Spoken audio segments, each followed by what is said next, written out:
those are the ones that have been reported. Have been reported, yes. What about the ones that have not been reported? Yeah. So from also a psychological standpoint, it's about power and control. The perpetrator is actually trying to exert their power and control over the victim. And so what happens a lot of the times you find, and it can go both ways. It could be the man, it could be the woman that's trying to exert the power and control. Yeah. And we find that a lot of times people say, oh, well, it just happened. No, it did not just happen. Yeah. It's been going on. We just missed the signs. Yeah. It was the subtle verbal abuse, being called a name. It was the subtle actually being given the cold shoulder. No one is talking to you in the house for weeks on end, yet you live in the same house. Yeah. So it's these things that we don't see that then we assume, oh, but Shalene's doing very well. Because most of the time you tend to ask someone, and especially those who go through even emotional form of violence, sexual as well. Yes. A lot of people would say, aye, but we can't see anything, physical. So really, what quote-unquote evidence do you have that this person, and some would actually threaten you and say, yeah, go report. What evidence do you have? You know? And a lot of people would actually not report just because they don't have quote-unquote enough evidence. Yes. And I think this is where then we really need to put more emphasis in terms of then what do you do? Who do you go to? In the first place, where do you go to report? Because again, like Dan says, you go to report to, say, a police officer, they'll ask you, aye, yes. Then they point fingers at you. So then, we would need to understand how do we approach from that. So Felix, can we talk about the conversations that are going on, and especially amongst, I would say, like young men and boys, because again, sadly, most of the people who go through gender-based violence, especially for the women, that I get the numbers say it's from like intimate partners, right? And even for the men who go through it, majority of the times it's from intimate partners. Yeah. So what are some of these conversations that are going on? What is it that people are saying? And especially as far as how well we understand gender-based violence, but then from sort of like a male perspective. Interestingly, yesterday I was having a conversation with some of my friends up at home. And I was like, so what is the perception on gender-based violence? And it was a very interesting conversation. I had to stay almost late night because it's something that we didn't even have like a closing remark. Because they're like, where we are right now as men is as a result of where our girls our age have pushed us to. Oh, okay. Like I am a millennial. Okay. So previously, when we were growing up our time, it is us who used to approach ladies, and like you're looking good, you're looking fine, and everything. Yeah. But nowadays, young men don't. Okay. Why? Because as we were having that conversation, these guys were like, there's so much labeling, there's so much fake social media life. You look at this lady, and what comes into your mind? She looks expensive. She's wearing makeup. She has long nails. All right. Will I be able to, take care of this lady? Okay. But simply the lady is waiting for you to say hi. Hi. Yeah, she's just smile. Yeah, just tell her she looks good. Yeah. But that masking and the facade that we wear because of how the society has structured us to believe. Yeah. Yeah. That because for me, a man is a provider. A man should be a source of security. Yeah. A man should be a companion to this woman. But again, this woman, based on what she believes in, what maybe she is checking through social media and all that, she's like, she has that picture of the kind of man she wants. Okay. Where the problem again comes in is lack of communication. All right. I haven't communicated to you. This is the kind of person I want. This is the kind of person I want to build. So both of us are just there double guessing. Yeah. Am I ready to approach her or not? Okay. Will she like my vibe or not? Yeah. And then the society has also like taught us as men when we talk about, because when we talk about men and boys issues and in gender-based violence, for me I'll tend to go back to family and culture. All right. How have I been brought up as a man, as a young boy? The fact that my mom was in the police, my dad was in the army. I've never seen my mom shouting back at my dad. I have. If they have, maybe behind closed doors and do it there. Yeah. So for me, I don't see it good to shout to a woman like, you start shouting, I'll just keep quiet and wait for you to finish. Yeah. then when you're calm and collected, maybe now you can have a discussion. So then that understanding of first of all, our individual roles because as a society and what... We say, and because I'm also a counselor, and they can also share on that, we are who we are because of our childhood experiences. Yes. So if I was from an abusive relationship, that will build up. Yeah. So even when this woman is too good to me, I'm like, why is she being too good to me? Yeah, you start questioning. Like, what's the problem? Yeah. What does she want from me? Yeah. Like, will I be even able to, I've never seen this at all. Yeah. Like, I'm used to my mom shouting at me. That is how I've been brought up. Okay. So I'm like, no, wait. I mean, I hear you because again, and this whole question about empowered woman and now where are we as men and, and as boys, there's no that space for us. And like you said, there's no communication. So some people would tend to resort into violence just to prove that power that I am still the man or I still have a say in, in all when you this. talk Is about that positive masculinity, positive masculinity is about you protecting the woman. Okay. It's about you understanding that she can have, she can earn more money than you. Okay. She can have a voice. She can lead. And that's... she can pay for something. And that's okay. And that's okay. And like, that should be okay. Why? It's okay. All right. I mean, and I'll come back to you then to understand. So then how do we change that? Like this narrative that fine. So I see, any of these beautiful ladies and then, like, hey, Sasa, where do I start? How do I start approaching them? And, like, violence should not and never ever at any point be like a resolution to, maybe speaking out and showing your power. So then how do we change that? But Dr. Luna, so tell us how vitu kwa ground ziko aje, because running a safe house, so what is it that you see? What are some of the, I would say, cases that you see mostly? And do you also see men also coming to the safe house, that you run? Okay. Yes. So the safe house I run is for teenage girls and teenage mothers. All right. So they're very young. Okay. 12 to 19. So I'm dealing with a very tender age. Yeah. Some of them do not even understand gender-based violence. Yeah. They still call it tabia mbaya. Mtu alinifanyia tabia mbaya. Okay. They're still very, very young. And so most of them have been taken advantage of. Some of them thought they were willing. Imagine. Oh, yeah. No. That's what they're thinking, that in fact I am to blame for what happened. Okay. I'm the one who was willing. And so it's not only sexual violence, but we also get even those who've been physically abused, those who've been emotionally abused. And so we have all those categories because of the age they are in. Yeah. Some of them was socioeconomic. They actually got married to someone who seemed to be providing a smoky. Yeah, and told them that if we do not then engage in sex, then you don't get the smoky. Oh, no. Yeah. Okay. So there are so many cases of this, because then when a teenage girl, or maybe 13, 14, gets pregnant, so where does she go? Yeah. The parents they don't know how to handle this. Home, yes. Yeah, they don't know how to handle it. So most of them will now even start getting abuse from the parents because they don't know how to handle it at all. Yeah. And so we rescue them. Okay. Some of them when they're on the streets, some of them from hospital, some of them have run away from school.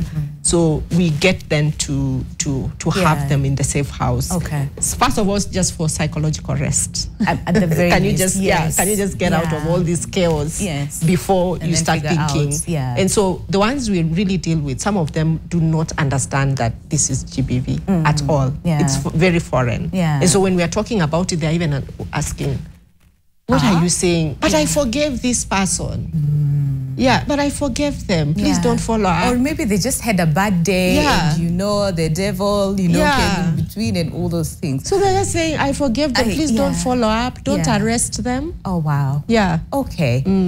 We'll come back then to understand, because it's interesting that you mentioned that some of the victims would actually blame themselves, that maybe I did something to actually, have this happen to me.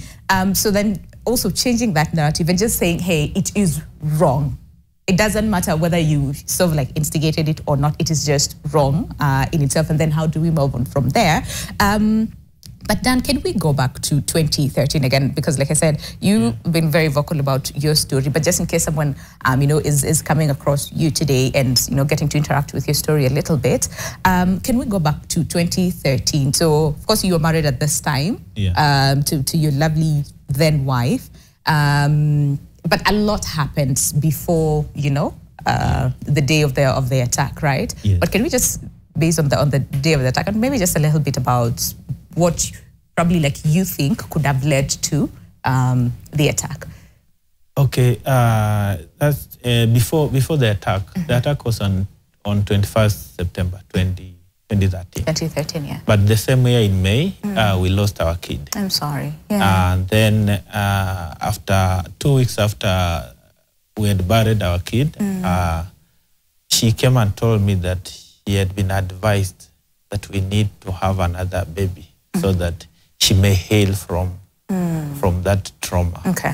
Yeah. So to me, I was so reluctant because I felt that as a young couple, people were trying to influence that decision that we are making.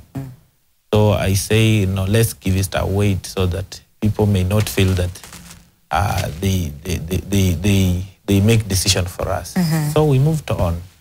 And then in September, she came, we stayed for 2 weeks. Right. She was working in Nakuru. And then that time I was in Kisii.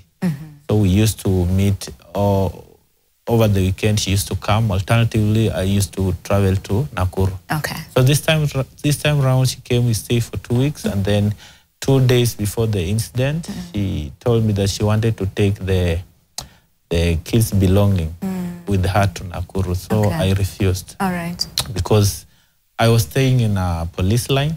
So I felt that maybe the perception out there, people will feel like maybe we are divorcing or some sort of things. All right. So I said no. So we had a quarrel over the same. And then I called her mom. I explained to her. Then she asked her to go home. So on 21st, that was the day she was supposed to travel home. Right. Yeah. And that day, it was on a Saturday. So on Friday, I was on night shift. So when I came to the house at around 5:30, I was so tired, I just went to sleep.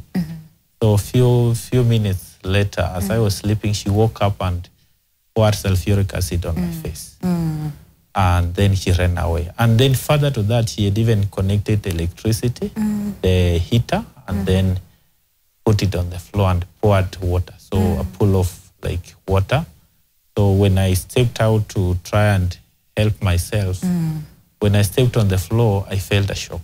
So at that point, I couldn't do anything. Yeah. So I just screamed and my colleagues came for my rescue.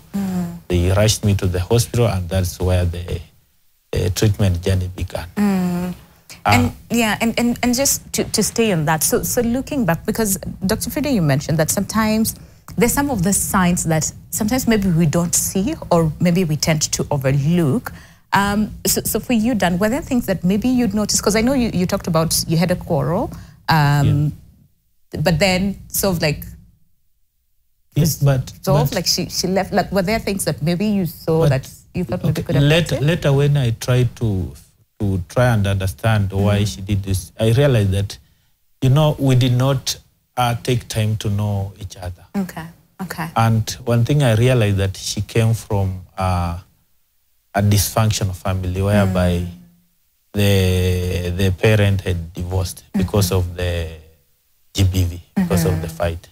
So I realized that she carried now what she used to see happening in the house. Now she had carried it to the marriage. Okay. And that is something I did not understand. And that's why I usually tell those people who want to get into marriage to take their time to understand now their partner each other. Before they get into marriage. I see that. And I'm really, really sorry, Dan, for what you had to go through. We cannot even begin to imagine the pain and, because I know at some point, I was listening to your story and you said at some point you were also suicidal and this is later.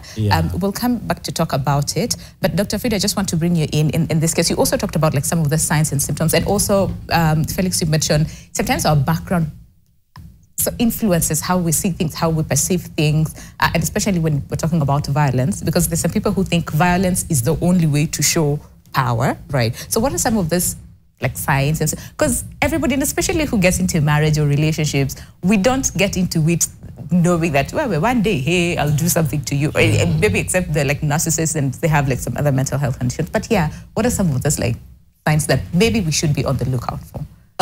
Well, nowadays we kind of, or at least I kind of joke that there's the red flags and then there's the red bed sheet. Okay. Because the red flags for me are those small tiny things. Ones. Yes, those tiny ones that, you know, he says something to you, he'll say something like, you look very ugly in that dress. And, you know, you don't take it. Later he'll be like, oh, I'm sorry, I just meant. Or no, you look good, I'm sorry, he apologizes, he let that go. Another time you might do something and he pushes you around. Doesn't really hit you, doesn't put any scar on you, but he pushes you around. And he says he's sorry, and so you let it go. Or he buys you flowers, or he does something good and, you know, you let it go. So those are just the small things that start happening. But even the way you talk to each other, the way he treats you, the way he treats the people around you, your family, because part of it is also isolation. Just because you're getting married doesn't mean that you cannot be isolated. Because you'll find people who are married and they say, yeah, I haven't seen my family for the last 5 years. Why? And they can't quite tell you. But then when you really talk to them, they're like, well, sometimes when I want to travel to go see my family, my husband will kind of make snide remarks or will come up with things that need to be done, so I end up not going. You've been isolated. So by the time you're even coming back to tell your family that, hey, this has been happening, they're not aware. But so there are those small things. But also, like in Dan's situation, we're talking about in May, they lost a child. That was a traumatic event for both of them. And I'm not sure whether they actually went through therapy to deal with the grief and loss together, to actually deal with it. Now, here is a woman who comes from a family where there's history of violence. She probably grew up knowing that that was normal, that's the way of life. And so what she did was very subconscious because that's how we resolved things in our family. And it worked. In her mind, that dysfunction worked. But you see, for someone who's never been in such kind of environment, it doesn't work. So it's one of those things that we don't, and like Dan was saying, people were advising her. So there are this, outside influence. Exactly. So also we walk into relationships and marriages with unrealistic expectations, unspoken expectations. I get married to Dan. We've been dating for a while. And so I don't know that Dan prefers home-cooked meals at all times. Now, because we both work, sometimes when I get home and I'm very tired, I might decide to kununua ile chakula ya kibanda, as they say, or go to KFC and buy food. Because I still want him to eat. I still want us to eat. When I come home with that meal, he really gets violent, either verbally or even physically. But you see, those are uncommunicated expectations. He never told me that we can never eat food that's not cooked at home. So there are those things. And also sometimes when I work with people, they'll tell me, Doc, premarital counseling was a joke. And they say that because I don't think it was a joke. It just fully never prepares you for what is coming. And even to add to that, now, and someone was saying this, that now we don't ask the hard questions, you know, during this period where we're dating. It's like, oh, honeymoon and, you know, the butterflies and all those things. But we don't ask the difficult questions. What traumas, you know, do you have? Have you dealt with your traumas? Are you, you know, what was your background? We don't usually ask those difficult questions until we get into it.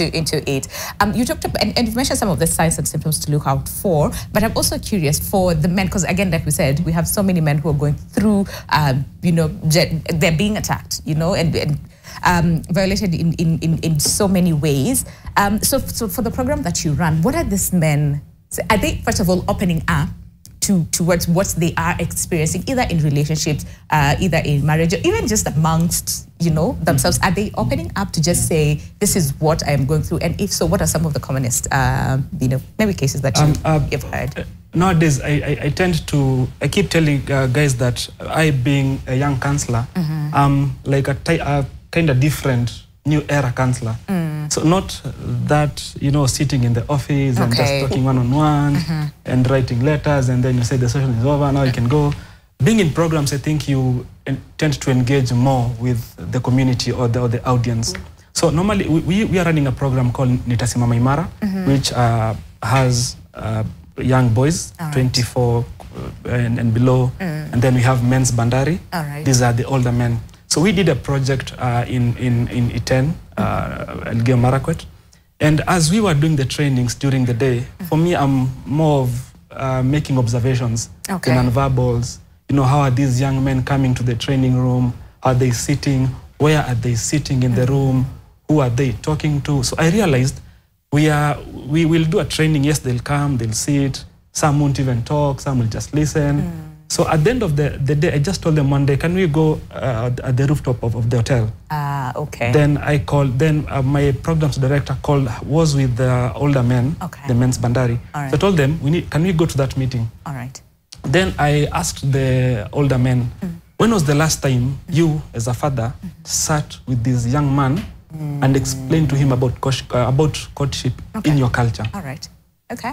And everyone was like, oh, wow, we've never done this before. Like you figured it out. So I was like, yeah, now this is the time. So can you ask him questions? And these guys were asking, those nitty-gritty, those tiny things that you'll never expect to hear from a young person. But to him, it has been something that he has bottled up for a very long time. Not knowing, in our community, as a man, I'm the one who's supposed to visit the girl's family. Or in the girl's family, they're the ones who are supposed to come to our family first.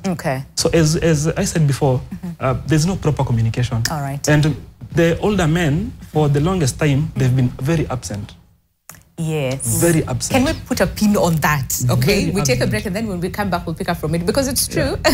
And lots of people and would sort of like understand, but they had to work, they had to, ni baba, but then again, that being absent, there's also a void, that is left in the family. So we'll pick up from that. But also would want to understand, Dr. Luna, so sad that these young girls don't even know that they're being violated. So then what does that say of families? What does that say of the education system that we are running? And what gaps do we really need to fill? Because up until that age, you might imagine maybe how many times they've been violated before they were able to actually, first of all, run away or seek help, right? So then where do we need to dig deep and really find help for these young girls? Because I do not want to rush you both into it. Let's take that back. But remember the question that we're asking you this morning, and that is, what can we do to end violence against men, women and girls? All right, what is it that we can do to end violence against men, women and girls? Keep sending your views on our socials, and that is at NTV Kenya, both on Facebook and on X, and tag me as well at Lubembe_Beni. We'll be looking at your feedback after the break. Stay with us. The show is your world.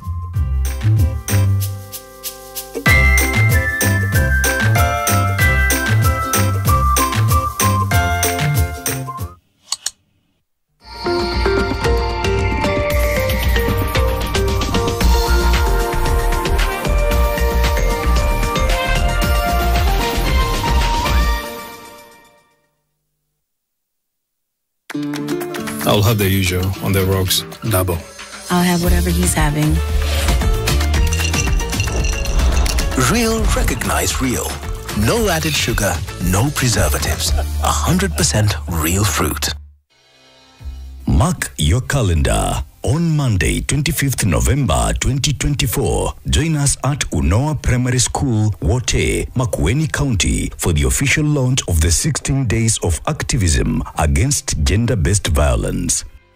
This year's theme, towards 30 years of the Beijing Declaration, Unite to End Violence Against Women and Girls, calls for urgent action to eliminate violence and promote equality. Together with the government of Kenya, partners and communities, let's demand accountability, support survivors, and transform harmful social norms. Prime Cabinet Secretary Musalia Mudavadi will be the chief guest at the event, hosted by Makueni County Governor Mutula Kilonzo Jr. Join the movement. Together, we can end violence. Live on NTV. I am willing to do anything. Anything. Bandas and Adams Pala will never be in the hands of a woman like you. Hello, ni Pauline. Kuja haraka. Junta amekasirika, tabunja kila kitu. Harakisha, naogopa atanipiga. Harakisha. What do you mean? Diana fooled me again? Mimi nimechoka na huyo msichana. Q, in association with Nivea Nourishing Cocoa Body Lotion. Show off your best skin with Nivea Nourishing Cocoa Body Lotion with 5-in-1 complete care. The deeply nourishing formula prevents your skin from drying with precious cocoa butter and deep moisture for smooth and healthy. Quality education is a fundamental element when it comes to your child's future, and private schools are stepping up, making a significant impact in delivering excellence. Are you a parent or guardian looking for the best school for your child, whether in the international or Kenyan curriculum? Join us on November 29th and 30th at Sarit Expo Center for the 3rd edition of the Private Schools Expo and Conference. Be part of this exciting 2-day exhibition and explore a wide range of options for your child's education from kindergarten to primary and secondary levels. The 3rd edition of the Private Schools Expo and Conference is packed with opportunities to engage, network, and discover the latest developments in Kenya's private school education sector under the theme, Nurturing Learners for a Sustainable Tomorrow. For more information or to exhibit, call Derek on 0719 300 469 or email dochieng@ke.nationmedia.com.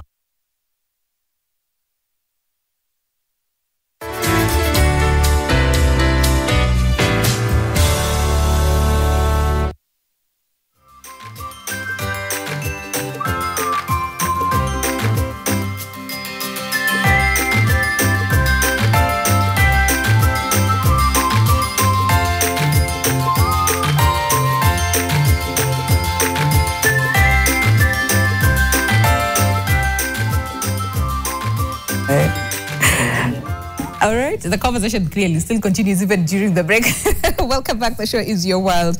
And just in case you're tuning in right now, we're beginning a very important week, and that is on 16 Days of Activism. And we are focusing on, again, gender-based violence. And I know the UN Women, you know, the theme for this year is towards Beijing, that is 30 years later. And this is to unite to end violence against women and girls. And like we're saying, when we're talking about gender, we're not talking about women and girls. We're talking about everybody, okay? Because we also have, in as much as yes, we have more and more cases of gender-based violence reported, and this is, you know, against women and girls, but we're also having a lot of men who are going through the same. And like Dan said when we started the conversation, is there are no safe spaces for men to actually go and report. Felix, I want you to pick up from where you said there are fathers, you know, absent, but also tune that to the whole aspect about then safe spaces for men. Where are they? Because I know Dr. Luna during the break we were like, yeah, but yes, even the gender desk is for the women, right? Yeah. So then where is this safe space for the men to actually talk about it, first of all, but also report? Very briefly, and then we'll speak to Dr. Luna. I think, as I said again previously, when you go back to the family setup, because as much as my dad was in the army, and he was that old school army who will cough mlango so that you know he's coming. He still had that fatherly, you know, presence in him that one day he called me outside the house and he told me, my son, come here. You know you are my son, yes, but don't really look at what I have as a father. Okay. Because some other older boys may come from nowhere and claim.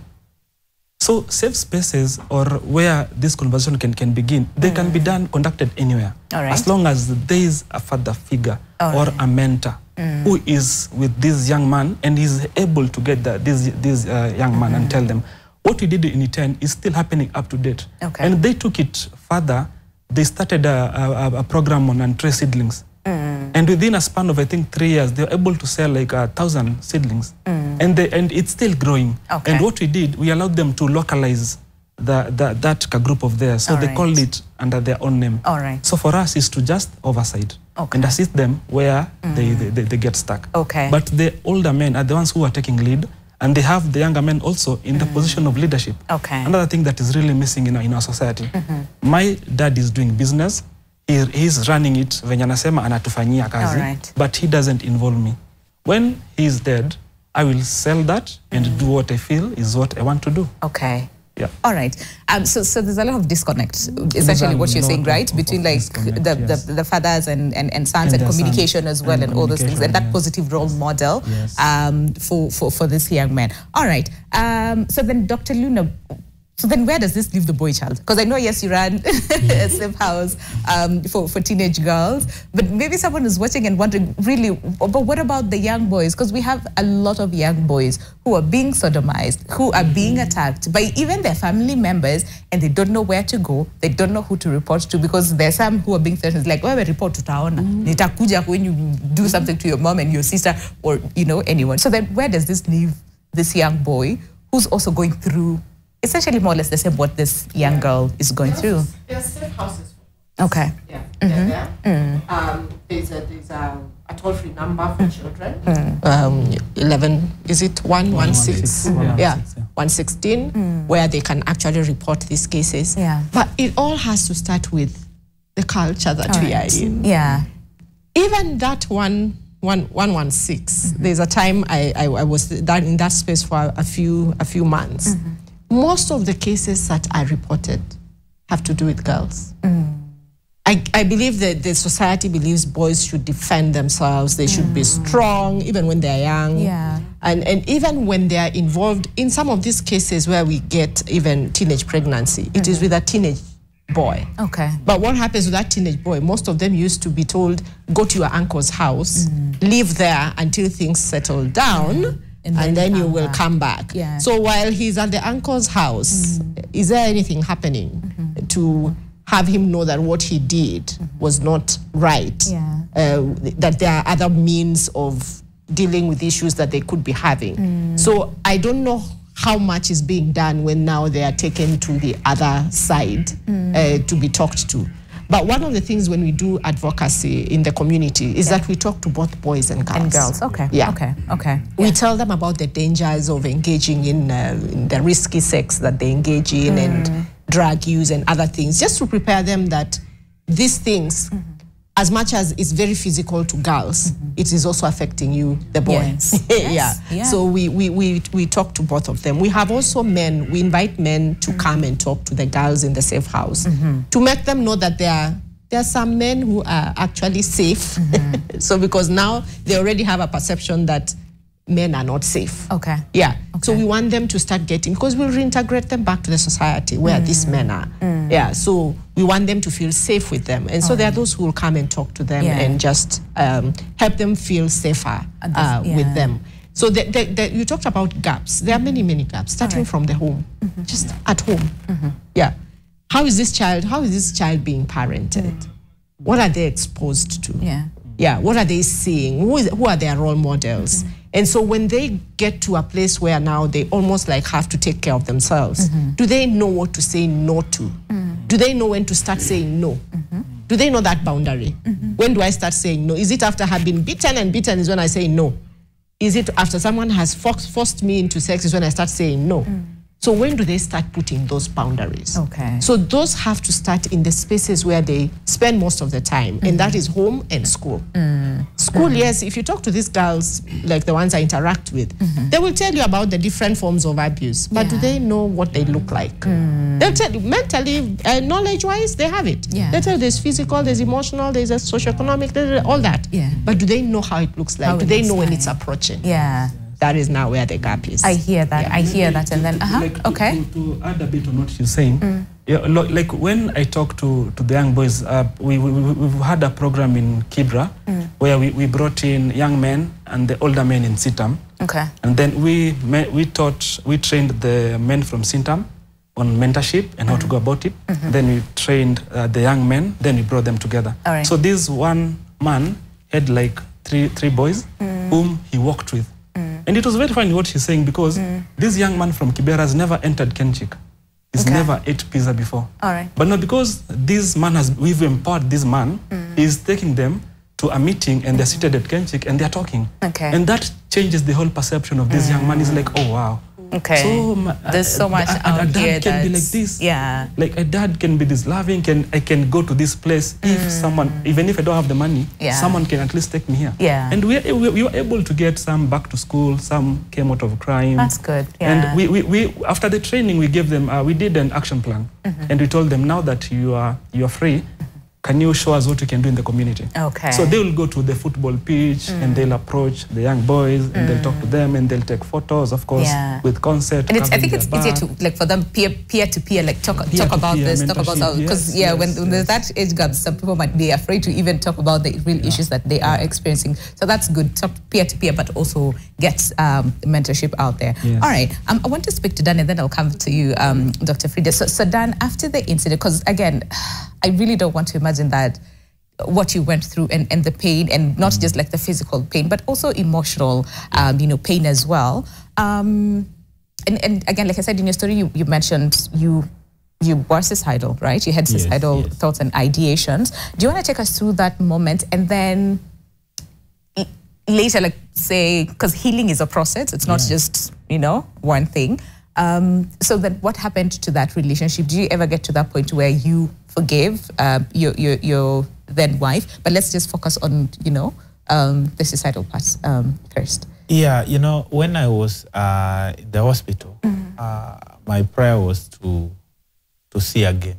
But when the doctor came and told me that, Dan, he won't see again, as you see, it affected my eyes and they grafted it. Yeah. So when the doctor told me, you will not see again, to me it was so devastating. That's the moment I felt that I won't make it. I'm not worth living. Yeah. That is when I started contemplating suicide. But something just changed my mind. Because we had another patient who had been diagnosed with leukemia at stage 4. Okay. So that patient told me, Dan, I wish I could be you.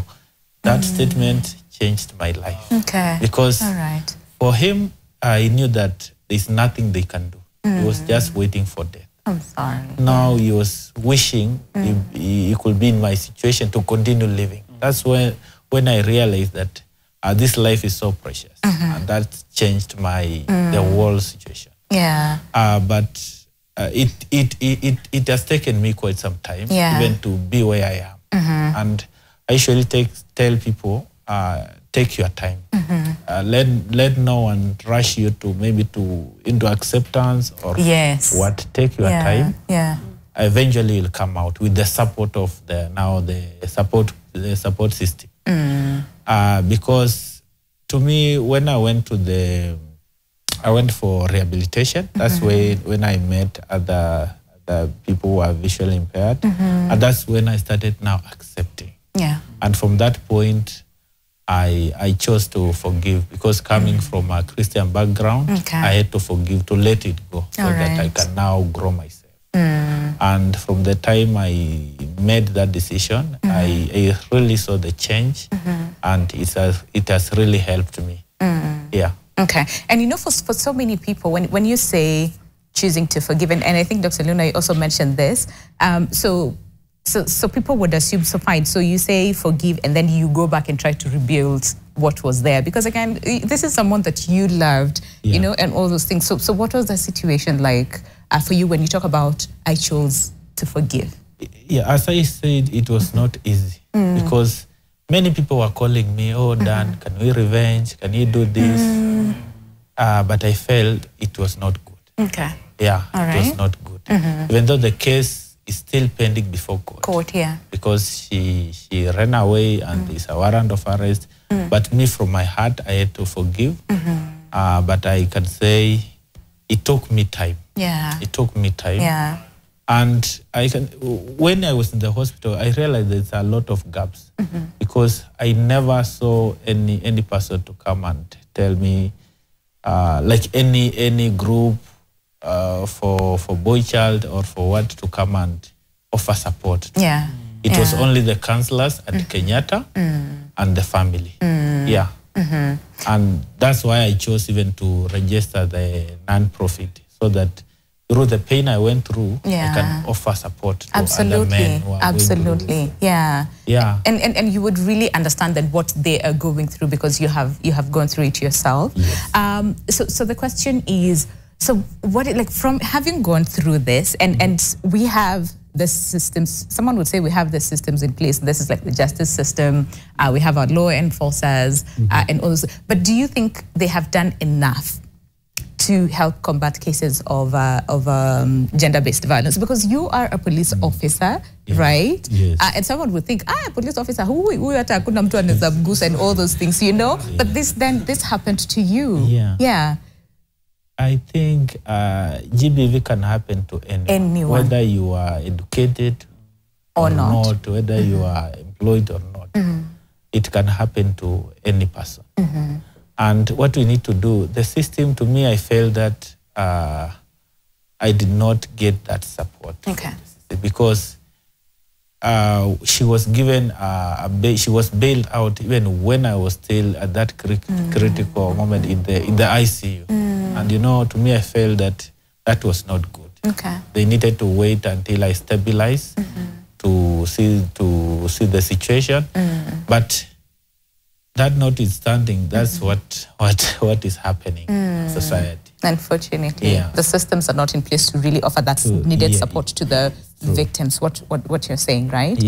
So then we'll come back to you, Chancellor. So then, what needs to be done from your perspective? What is it that you think, if done right, will help so many victims of gender-based violence? And in this case, even the men as well, because like we said, there are not enough spaces for men to feel safe to actually just go and report, because stigma is, you know, through the roof. Someone would ask you, why didn't you, do this or do that? I wonder if maybe that happened to you as well, in terms of like the stigma, because you also talk about stigma a lot. Yeah, I think even to me, when I chose to come out and share my story, because I wanted to amplify the voice for the boy child. When I came out and talk about what happened to me. And I remember some men were calling me, telling me that nawaibisha, because of coming out and saying this has happened. Talking about it. But later, the same men were reaching out to me that, oh, Dan, I'm also going through this. Because now they relate to what I went through and what they are going through. Now they feel, they feel this trust, because having gone through this, they can trust in me to offer them support. Because what happens even in our society, men, I'm a man, if I come to you, maybe you have not experienced violence, I seek support, I believe that you cannot help. Even if you are a professional. There's still that belief that, no. You've not gone through what I have gone through, so you wouldn't understand. You don't understand. So to me, I think I played a big role, and many men started reaching out to me. And that's why when I came up with the toll-free number, 1198, so that now I can have many people to support the cause. I see that. And it's a good thing that now men feel safe to actually come and say, hey, this is what I am going through. And from the inception of that line, that was in 2020, during COVID. We have received over 60,000 calls. Oh, wow. And this is now from both gender, men and women. Both men and women. Yes. Oh, wow. Okay. And then from there, you're able to sort of like direct them to where they can get the help that they need. Because at that point, the first point of intervention is now to cool down. 100%. To cool down these people. Because of doing something bad, because of reacting to that issue, you cool them down. Now show them direction. I say that. Dr. Frida, then can we talk about support and that initial support? Because there's one thing to actually seek help, and then there's another thing to actually get the help that you need, at that point. So can you talk about support in both cases? And then I will also ask you, do you feel like therapy could also help in terms of combating violence from the perpetrator's side? Because most of the time it's like criminalized and, detention, arrest and all those things. But can therapy also be a form to sort of like fight? But then let's talk about support first. So even starting from the support, we have to keep the conversation going to start with. We have to provide safe spaces. Like Dan said, there are no safe spaces for men. And what I see a lot when men come to see me is, one, it's behind closed doors. So nobody knows why they're coming to see me. And so they're able to be vulnerable when I'm with them. And sometimes I have to encourage them, and sometimes even push, that they have to allow themselves to be vulnerable, to have these conversations with the people in their circles, so they know what is happening. So because their circles are their support systems. Sometimes they can actually be detrimental to them. So encouraging men to have this conversation, encouraging fathers to encourage sons to actually talk about these things when they happen. It's very, very important. I think, like Dr. Luna said, we've raised boys to kangomu, you know, be strong. Boys don't cry. Yet when they come to my office, they break. I think Dan mentioned 2020 when he started this, is when now I actually saw a lot of men than I've ever seen before. And I've been doing this for almost 17 years. And what happened is now they were finally, I think, maybe for lack of a better word, they cracked. They were now like, I have to talk to someone because of what I'm going through. There is no support system. When I talk to my boys, what do? They take me out, we drink alcohol, they drop me home very drunk. The next morning I wake up with a hangover and I still have the same problems that I have. So they now start to seek professional help. But in terms of, creating this awareness, we have to, the same way, I always talk about this, the same way we created awareness with HIV, the same way we created awareness with COVID, is what we're going to have to do. Otherwise, we're going to lose more people. And we have to do it in schools, we have to do it in homes, in workspaces, because there's private and workspaces when it comes to gender-based violence. It can be done in private spaces where in our homes, nobody outside is going to know. It can happen in schools, it can happen in workplaces.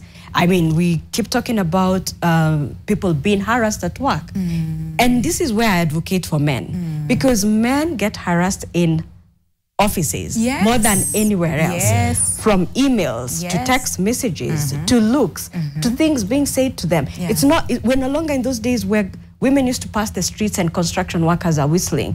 Men are harassed, but they don't talk about it. And so what are like the human resource offices doing about it? Are there policies to protect both men and women? And can they provide a safe space to where if a male person comes and reports, there's no repercussion, or they're not made fun of.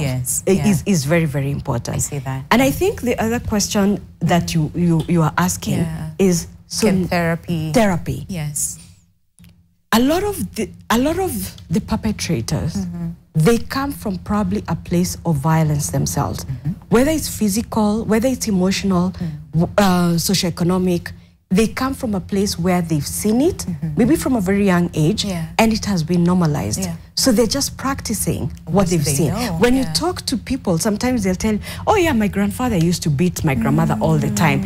And as they're saying that, it is so normalized for them. Like, what's the big deal? And my dad did it, and so what's the big deal now? And so it really helps, because one, the fact that they've already come for therapy means that they've made the right step towards the right direction.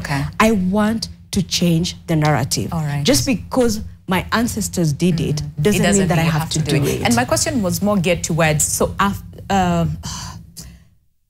what we're asking for is that it doesn't happen at all. But in the event that it happens and the perpetrator, is arrested, so aside from the criminal system, justice system, can we also involve therapists, counselors as well? That in as much as maybe this person is having sentence, they also go through therapy to unlearn what they have learned along the way. And that's what therapy is about. Unlearning learned behaviors and learning healthy behaviors and how to actually cope.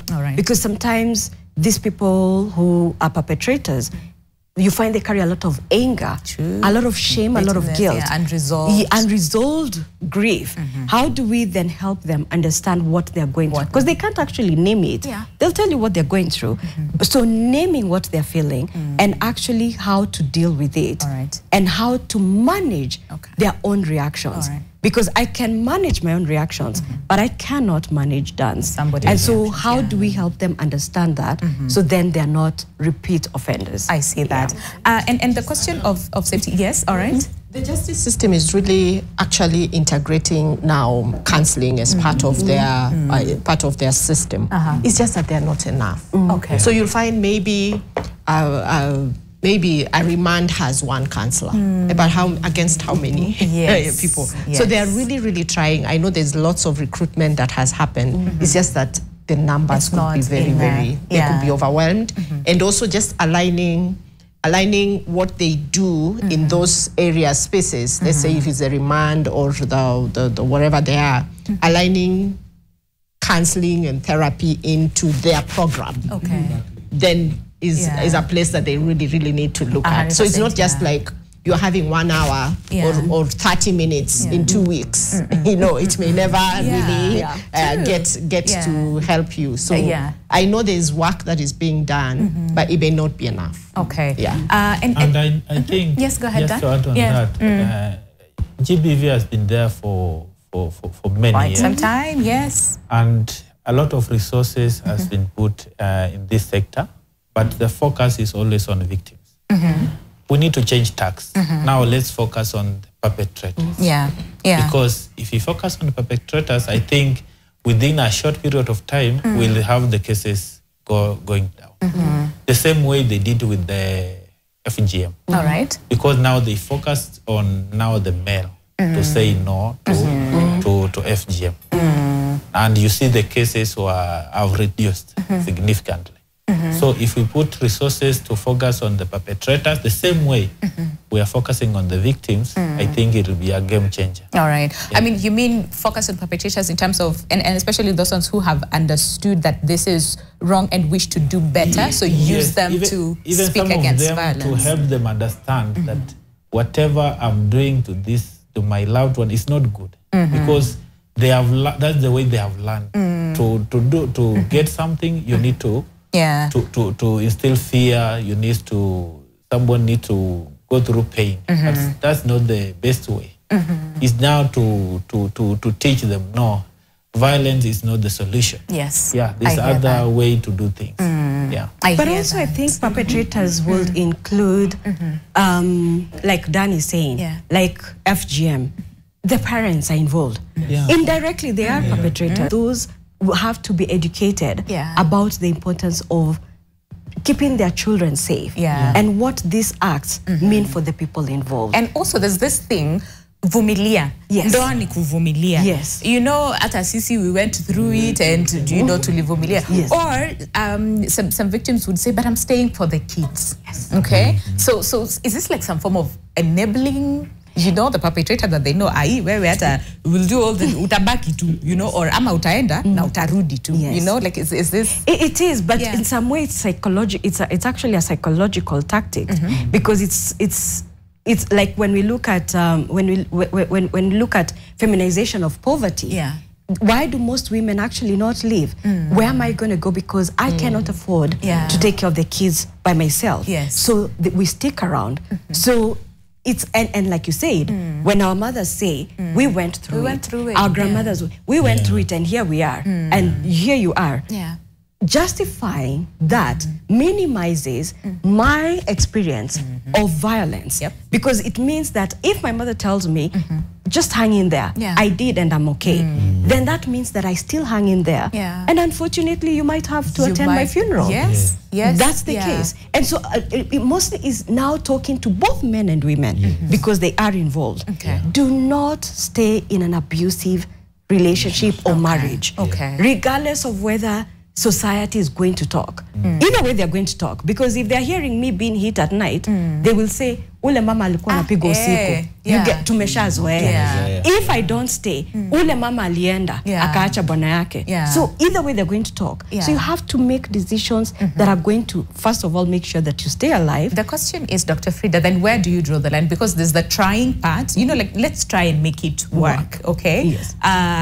But then again, no, this is too much. And before you know it, the trying part might actually send you to your grave. So then where do we draw the line? Because there's a lot of that conversation. Zileza, give it a chance, try. Maybe they had a bad day, maybe, right? Yes. Where do we draw the line? Very quickly, and then I'll come back to you. I'll come to you first. And you're right. In fact, most of these acts don't happen.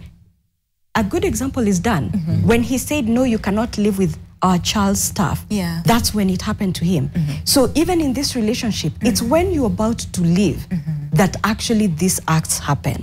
So even a lot of times when we work with victims of domestic abuse, we tell them, if you're planning an exit plan, you have to be very careful about it, who you tell.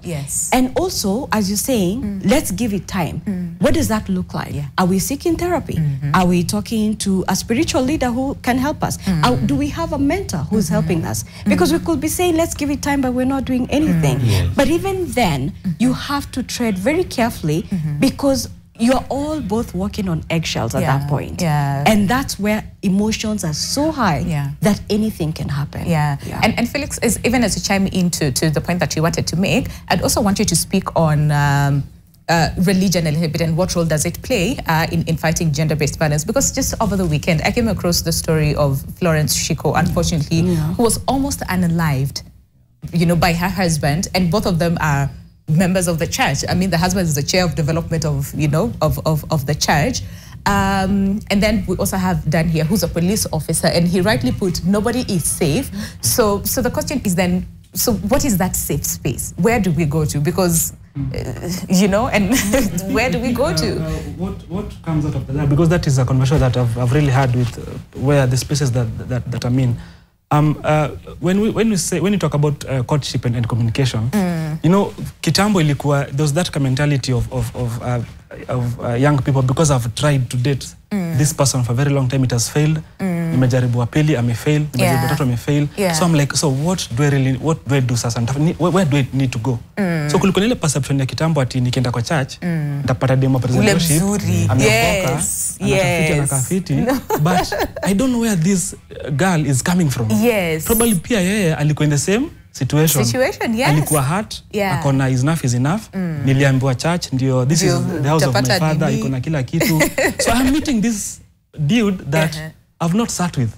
Because Musema, you need to, as he was saying, you need to go down from the family tree. When the chini, you know, is there cancer in that family? Are they abusive? You know, is there witchcraft? Is there death? Is there premature death? You know, those small details. So before even you start engaging with this person, do your background check, do your homework. Mtaa si usema, uliza msewa nduthi, udema nakaga aje. True. They will give you more information than what they could give you. Atakwambia. So for me, it's just, you know, we need to go back to where we used to be before. We need to start it from there. Dan mentioned about resources. I think we've had this, because we need to we've had this conversation about madem ndo anafandiwa, au afandiwi. Who are the custodians of money in this nation? It's the men. Why can't they come together? We saw when the women went to the president that they were given 100 million. Where were the men? It is the even president. when we talk about the empowerment of the girl child, then why can't we have the men also empower the boys? This is a wake-up call. Men, wherever they are, in banks, in the society, please come out, fund projects in your community. Let us start advocacy. Let us start from the community level, and we will get it right. We don't need to wait for UN or America. And they are paying their taxes very well. We are not paying our taxes, but we're depending on their taxes to solve our problems here in Kenya. So we need to get it right. We need to talk. We need to get the pertinent issues. We need to be serious. We need to take it very personal. Like, we are the custodians of money. Hata hapa na Job NTV tukiangalia nani treasurer wenu wakakitu. Of course, he's a man. Yeah. Okay, so we literally have to end the conversation. We literally have a minute. Dr. Luna, I want you to speak on the re-victimization, and how do we prevent that? This is like during the legal process, because again, like you said, some of these girls don't even know. Chances are when they go back, they might actually go back to the same people, and then the whole re-victimization process. So then how do we prevent that? And then the question that I have for each and every one of you, and I don't know if you'll be able to answer that in like 10 seconds, is that so if you could change one thing about how we're approaching gender-based violence, what would it be? And how the society handles gender-based violence, what would it be? But let's start with the victimization and then to your point. Okay. In 10 seconds if you can. So victimization. One of the things that I know these girls really need to be empowered on is knowing the difference between forgiveness and justice. That is one of the things that they just totally do not understand it. And so just rightly said, when they go back out there, sometimes you find them going back to the same place, even same person. Yeah. And so the cycle just continues. So as much as we in the safe houses try to help them, we may not do enough. Okay. Work has to start from the basic at home. Okay. At home. All right. Having a right model, teaching them to put boundaries. One of the things that we can help in gender-based violence. I like that. Yeah. Thank you so much, Dr. Luna. All right, Felix, one thing, 1 second. What is that you will change? I'll start with me personally. Okay. Do I appreciate women? Have I hit a woman? Am I psychologically fit to understand that I am a man, I'm supposed to protect and love and take care of this woman? I like that. So if I'm able to understand this, I'll pass it to the other person who's next to me. Yeah. I wouldn't need to wait for him to be beaten or to beat a woman so that I go talk to him. I will talk to him today. Before that happens. I really like that. Start with self. Start not point fingers. Yes. Okay. Dr. Frida, 1 second. One thing that you would change about how we handle GBV. Creating more awareness. And since we're already talking about 30 years after Beijing, if we are to redo Beijing, can we do it now for both men and women? Can we do it for both? Because if we can empower both men and women, we will definitely not be sitting here talking about the same subject. I hear that. Thank you so much, Dr. Frida. Dan, one thing you would change? Okay, thank you. For me, I think self-awareness is key. Because once you know yourself, you know your strengths, your weaknesses, your limitation, that's the right place you will seek help when you feel it's the time to seek help. I see that. And then I want also to tell people, call 1198, you speak to a professional counselor, you get help. Don't suffer in silence. Absolutely. Yes. Help is out there. All right. Thank you so much, Dan, for that. And before we end the conversation, just the question that we asked you this morning, and that is, what can we do to end violence against men, women, and girls? What is it that we can do to end violence against men, women, and girls? Let's see what you have to say. So Lawrence Cocker says, empower the boy child until they recognize how they mistreat men. Sina maoni. Empower the boy child. All right. And there's Onyango Kelvin Omondi says, siku hizi wanawake wanakula pesa za wanaume wanapatikana kwa rive, ama kando ya barabara kama wamelala watu wako serious. Okay. Onyango, okay, didn't get really what you said, but again, and then Evanson Diala says, watu wawe tu na tabia nzuri. I mean, true. I hear, right? These are men who are talking about it. And the question that we ask is, what is it that we can do to end this? Billy Kimtai says equality. Okay, that's really, really good to see. Then let's get to hear what someone else has to say. Okay, Stephen says, to start, is lots of sensitization to men, because married men are the ones causing a lot of harm to the women. So sensitization is key. Thank you very much, Okeo, for that. And let's keep the conversation going, because like we said, this is a very special week. And of course, we'll continue to have this conversation throughout the 16 days of activism. And at the same time, it doesn't have to end here. That is the conversation that we need to have all year in, all right? Because the message is to prevent. We did not want to see people's lives changed because of gender-based violence, or some people actually losing their life to gender-based violence. We want to protect one another as much as we can. So let's keep the conversation going. But for now, allow us to say goodbye. A special thanks to my panel this morning, Dan Masakaya, who's Executive Director at Dan Shishe Foundation, as well as Dr. Frida Kameti, who's a clinical psychologist, Felix Gidinji, Programs Coordinator, Thriving Communities, Africa and Boys and Men Advocate, as well as a gender champion, okay? And we also have Dr. Luna Odawa Nguchi, who runs a safe house called Jodada. Thank you so much for your time this morning. And like I said, we need like 5 hours to discuss this, right? But it doesn't end here. But even in the same spirit, can we just pay a moment of respect, a moment of silence for those people who unfortunately have lost their lives to gender-based violence, even as we say goodbye right here on Your World. And we'll continue with the conversation later. But for now, can we just have a moment of silence in respect for those who've lost their lives?